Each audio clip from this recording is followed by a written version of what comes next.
பராசக்தி ஹீரோடா அப்படின்னு நடிகர் ரஜினிகாந்த் பேசின டைலாக் நம்ம யாரும் மறந்திருக்க மாட்டோம். நடிகர் திலகம் சிவாஜி கணேசன் நிறைய படங்களை நடிச்சிருந்தாலும் அவர் நடித்த முதல் படமாக இருக்கக்கூடிய பராசக்தி இன்னமும் ஹாட் டாக்காக பேசப்பட்டு வருது. அதுக்கு காரணம் அந்த படத்தில் அவர் பேசின டைலாக் தான். இந்த டைலாக்கை எழுதுனது முன்னாள் முதலமைச்சர் கருணாநிதி அப்படின்னு நம்ம எல்லாருக்குமே தெரியும்.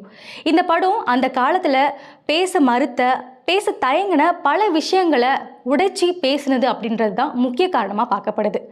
1952 அக்டோபர் 17, அதாவது அந்த வருஷத்தோட தீபாவளி அன்னைக்கு வெளியான படம் தான் அந்த பராசக்தி. இல்லை சீனியர் பராசக்தி.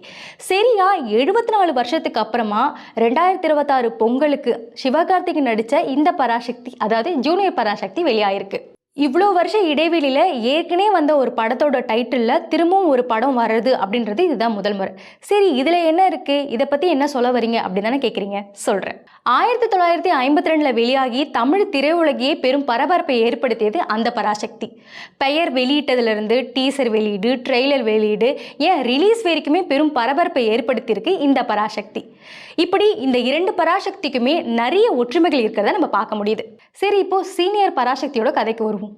இந்த கதை என்னன்னா, அந்த காலகட்டத்தில் பர்மாவில் மொழி பிரச்சனை ஏற்படும் போது நல்ல பணக்கார வீட்டு பையனாக இருக்கக்கூடிய இந்த கதையின் நாயகன் குணசேகரன், அதாவது நம்ம சிவாஜி கணேசன், இந்தியாவுக்கு வராரு தங்கையை பார்க்கறதுக்கு.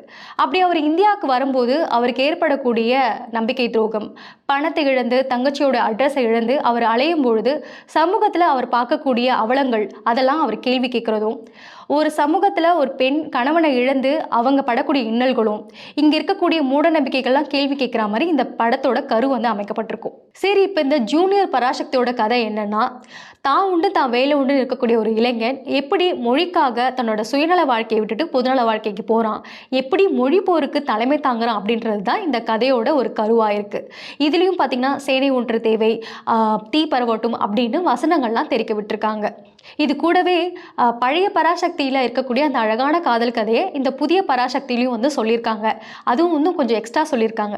மற்றதெல்லாம் நீங்கள் தேட்டரில் போய் தான் தெரிஞ்சுக்கணும். இதில் ரொம்ப இன்ட்ரெஸ்டிங்கான ஃபேக்ட் என்னென்னா, இப்போ இருக்கக்கூடிய இந்த ஜூனியர் பராசக்திக்கு எப்படி சென்சார் போர்டு 25 கட் கொடுத்துருக்காங்களோ, அதே மாதிரி சமூக பிரச்சனைகளை பேசின அந்த பழைய பராசக்திக்கும் சென்சார் போர்டு 25 கட் கொடுத்துருக்காங்க.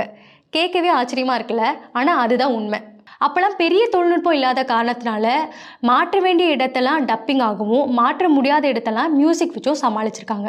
அது மட்டும் இல்லை, அந்த பராசக்தி வெளியான காலகட்டத்தில் நிறைய எதிர்ப்பு அந்த படத்துக்கு வந்திருக்கு. பராசக்தியை பேன் பண்ணணும் அப்படின்னு நிறைய போராட்டம், ஆர்ப்பாட்டம்லாம் நடந்தது. அப்போ இருக்கக்கூடிய அரசுக்கு நிறைய அழுத்தங்களும் கொடுக்கப்பட்டது. ஆனால் அதெல்லாம் மீறி 175 நாட்கள் ஓடி சக்ஸஸ் ஆகிருக்கு பழைய பராசக்தி.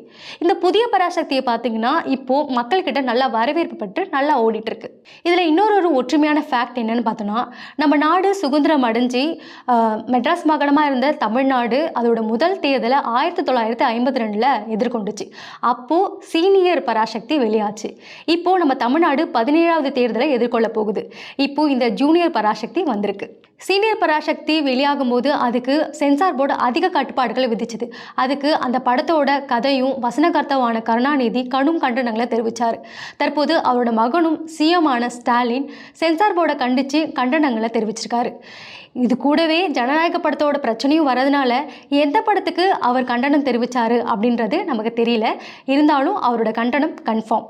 ஒட்டுமொத்தமாக பார்த்தா பழைய பராசக்தி மொழியை மையப்படுத்தி எடுக்கப்படனாலும் அதன் பிறகு வந்த மொழி போரில் இது அதிகமாக பேசப்பட்டது.